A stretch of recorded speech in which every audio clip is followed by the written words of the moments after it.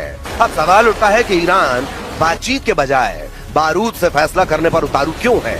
इसके पीछे की सबसे बड़ी वजह यह है कि ईरान के मिसाइल बंकरों और पहाड़ियों पर अभी भी इतने ज्यादा घातक और भारी मात्रा में हथियार मौजूद हैं जो अमेरिका और इजराइल को कड़ी टक्कर दे सकते हैं।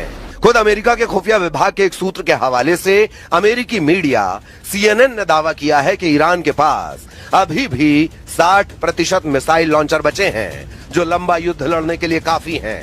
ईरान ने अमेरिका इजराइल के साथ 2 हफ्तों के युद्ध विराम के दौरान युद्ध के अगले फेज की जमकर तैयारी की है। इन 2 हफ्तों के दौरान ईरानी सेना एक बार फिर से अपनी शक्ति को संभाल रही है। जरा देखिए पूरी खबर। सैन्य एक्सपर्ट्स का मानना है कि ईरान के पास 1 महीने से ज्यादा और लड़ाई करने की क्षमता मौजूद है। हालांकि अधिकारियों का यह भी कहना है कि ईरान के हथियारों के जखीरे का सही आकार अभी भी साफ नहीं है। इंटेलिजेंस के आकलन से उसकी बची हुई क्षमताओं का सिर्फ मोटा मोटा अंदाजा ही मिलता है। न्यूयॉर्क टाइम्स और CNN की एक रिपोर्ट में अमेरिकी सेना और खुफिया अधिकारियों के अनुमानों के मुताबिक ईरान के पास अभी भी अपने हमलावर ड्रोनों का लगभग 40% और मिसाइल लॉन्चर्स का 60% से ज्यादा जखीरा बचा हुआ है, जिसका इस्तेमाल ईरान हॉर्मुज में अमेरिकी युद्धपोतों के खिलाफ कर सकता है।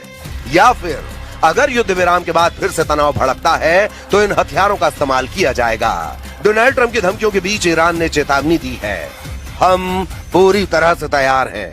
अगर वे जरा सी भी गलती करते हैं तो हम पूरी ताकत से जवाब देंगे। ईरानी संसद के स्पीकर गालिबाफ ने अमेरिका को खतरनाक अंजाम भुगतने की चेतावनी दी है। अमेरिकी सेना और खुफिया अधिकारियों का अनुमान है कि करीब 40 दिनों तक चले युद्ध के बाद भी ईरान के पास अभी भी अपने जखीरे का लगभग 40% हिस्सा बचा हुआ है और ये ड्रोन एक शक्तिशाली डेटरेंट साबित हो रहे हैं। कुछ अमेरिकी अनुमानों के मुताबिक ईरान उन मिसाइल लॉन्चरों को मलबों से निकाल रहा है जो अमेरिका इजराइल के हमलों में तबाह हो गए थे। उन जगहों की तेजी से खुदाई की जा रही है। जब ये काम हो जाएंगे तो ईरान के मिसाइल लॉन्चरों का जखीरा करीब 70% तक पहुंच जाएगा। यानी युद्ध से पहले ईरान के पास जितने मिसाइल लॉन्चर थे उसका 70% हिस्सा उसके पास 40 दिनों के युद्ध के बाद भी रहेगा। ईरान के पास मिसाइलों की भी काफी क्षमताएं अभी भी मौजूद हैं।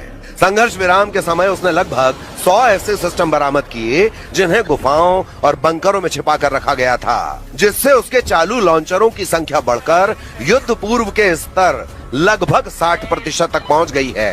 रूस के पूर्व राष्ट्रपति और देश की सुरक्षा परिषद के उपाध्यक्ष दिमित्री मेदवेदेव ने पिछले हफ्ते सोशल मीडिया पर लिखा, ये साफ नहीं है कि वॉशिंगटन और तेहरान के बीच का संघर्ष विराम किस तरह आगे बढ़ेगा, लेकिन एक बात तय है, ईरान ने अपने परमाणु हथियारों का परीक्षण कर लिया है।